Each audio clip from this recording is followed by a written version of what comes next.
Comment faire la différence en public et se sentir assuré? Rejoins-moi dans cet épisode où je te dévoile mes 8 changements essentiels pour faire la différence en public et gagner en assurance. Bienvenue sur le podcast Les coulisses du speaker avec Sandrine Apérin pour une parole authentique et audacieuse. Prendre la parole en public n'a jamais été aussi important qu'aujourd'hui. Et pourtant, tu te sens mal à l'aise. Tu stresses avant une présentation ou un rendez-vous. Tu observes parfois des signes de baisse d'attention de tes interlocuteurs ou tout simplement tu souhaites te perfectionner dans un domaine que tu maîtrises déjà.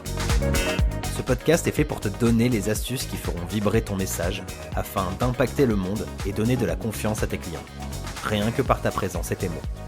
Tu y trouveras les clés pour garder ta belle authenticité, développer ton enthousiasme et enfin réussir à délivrer ton message. Si tu es prêt à passer à l'action, rejoins cette belle communauté. Coucou à toi et aujourd'hui je vais te parler de mon expérience. Alors j'ai démarré très jeune en public, comme tu as pu le découvrir dans l'épisode 0. Et bien sûr je fonctionnais en mimétisme, je ne m'étais pas formée du tout. J'ai continué mon parcours pendant 25 ans en tant qu'animatrice de spectacle et même en tant que manager où j'animais certaines réunions. Puis très vite, je suis devenue conférencière. Tout ça, je te l'ai déjà raconté, mais ça fait du bien de revenir dessus. J'ai animé plus de 1000 ateliers, je ne les ai pas comptés. Et jusqu'à ce que je comprenne qu'il y avait quelque chose qui manquait toujours, en fait. Je pouvais par certains moments manquer d'assurance et peut-être manquer un peu cette prestance qui va faire la différence. Et qu'est-ce que j'ai mis en place pour pouvoir donner le meilleur? Eh bien, aujourd'hui, je vais te donner 8 changements essentiels que j'ai mis en place il n'y a pas si longtemps que ça, en fait. Mais vraiment, plus j'avance, plus je me rends compte que ça fait cette différence. Et c'est ça que tu dois aussi, toi, mettre en place. Parce qu'on prend tous la parole en public, avec plus ou moins de résultats. Parfois, il n'y a pas grand-chose à améliorer, mais il manque ces petits déclics. Et quelquefois, c'est un petit peu plus fort. Il faut aller un peu plus loin. Alors, viens voir ce que toi, tu peux changer là, aujourd'hui. Alors, je vais te dire le plus simple. C'est pas si simple que ça. La première chose, ça a été de me connaître. Plus je me connais, mieux j'arrive à interagir avec le public, mieux j'arrive à impacter, mieux j'arrive à résister au stress, mieux j'arrive même à vivre avec mon stress. Ça a été la clé essentielle. Et je continue à apprendre à me connaître. Ça va être jusqu'au dernier souffle. Et je vois que chaque pas que je peux faire sur ce chemin-là m'aide à être la plus juste, la plus authentique quand je partage et quand je suis face à un public. Et en même temps, nous sommes constamment en public, que ce soit en famille, que ce soit avec son banquier, que ce soit même pour aller acheter un morceau de saucisson. Bon, je suis pas très saucisson, mais quand même, vraiment à chaque moment, on avance en fait. Alors et toi, tu en es où de la connaissance de toi? De ce chemin où j'ai appris à me connaître, il y a eu ce moment où j'ai compris pourquoi je ne trouvais pas ma place. Ça te parle, ça? Alors, ça parle à tous mes clients qui arrivent toujours avec cette posture, je ne trouve pas ma place, je ne sais pas comment la prendre, je ne sais pas. Et en fait, je me rends compte que tous ont une particularité, que ce soit l'hypersensibilité, que ce soit la dyslexie, que ce soit un problème corporel, que ce soit même cette hyper empathie, que ce soit un fonctionnement du cerveau plutôt en mind mapping. Et plus je comprends ce fonctionnement, plus je prends ma place. Parce que je m'accueille, je m'accepte avec qui je suis. Et c'est vraiment ce qui se passe avec mes clientes et mes clients. Plus j'avance, plus je dirais « Ah oui, ils ont compris ». Et eux-mêmes me le disent « Waouh, mais j'accepte que j'ai ce fonctionnement-là. J'accepte que c'était pas toujours facile quand j'étais à l'école. J'accepte mes difficultés. Et je les dépasse, je les transcende et ça change beaucoup de choses dans leur prise de parole. Je le vois, leur posture, je le vois quand ils incarnent leur message. Alors là, déjà à ce moment-là, est-ce que tu t'es lancé sur ce chemin de la connaissance de toi? Est-ce que tu t'es lancé sur trouver sa place? Mais est-ce que tu as envie de trouver ta place? Est-ce que tu as envie de la prendre? Est-ce que tu as envie de délivrer ton message? Eh bien, commence déjà par ces 2 premiers points. Mais c'est pas tout. Une fois que j'ai compris ça, eh bien, ça a été d'accueillir ma singularité. Tous mes clients sont passés par cette phase-là. Quelquefois, ça a été un peu plus long pour d'autres. Ça s'est fait tout de suite. Et dès que le déclic était mis en marche, paf, la posture était très, très différente. Alors, s'accepter, s'accueillir avec sa singularité, pas toujours simple. Surtout si celle-ci a été moquée très, très longtemps. Mais ça fait partie de notre personnalité. Et moi, c'est vraiment cet accueil de ma singularité, de mon mode de fonctionnement que j'accueille vraiment là depuis très, très peu de temps. J'accueillais mon authenticité, mais pas ma singularité, mon mode de pensée, mon mode de fonctionnement. Je l'accueillais sans l'accueillir, en l'acceptant, en le refusant. Je revenais toujours en arrière. Et toi, ça te parle?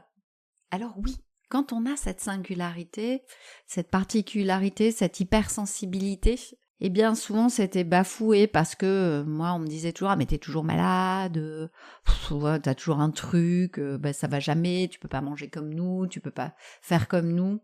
Et du coup je perdais la notion de ma valeur parce que je ne m'aimais plus puisque je me sentais un peu rejetée. Ça m'est arrivé même en tant que professionnelle, puisque j'étais manager, et en tant que manager, j'avais toujours des idées un peu spéciales. J'avais mon cerveau qui allait 2 fois plus vite et mes collègues n'arrivaient pas à comprendre pourquoi j'en étais déjà là à l'autre bout et que eux étaient avant.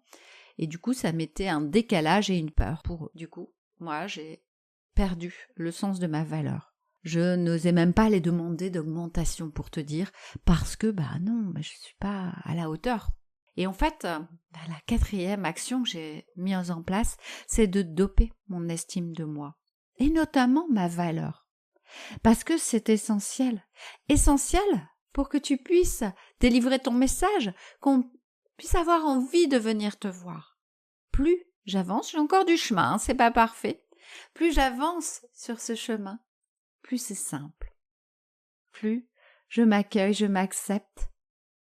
Et les gens sont attirés par mon énergie, ont envie de venir avec moi.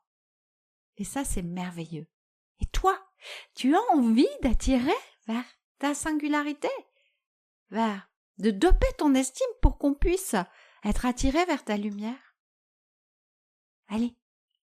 La 5e action que je fais depuis un long moment, c'est avoir ma caisse à outils, ma boîte à magie, ma magic box, j'adore dire ça, avec des outils pour gérer mon stress. Parce que vu ma profonde sensibilité, j'ai besoin de divers outils en fonction des endroits où je suis.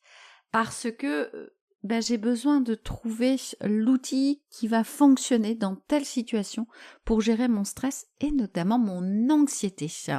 Peut-être que ça te parle, et cette caisse à outils, j'ai l'habitude d'aller piocher dedans régulièrement.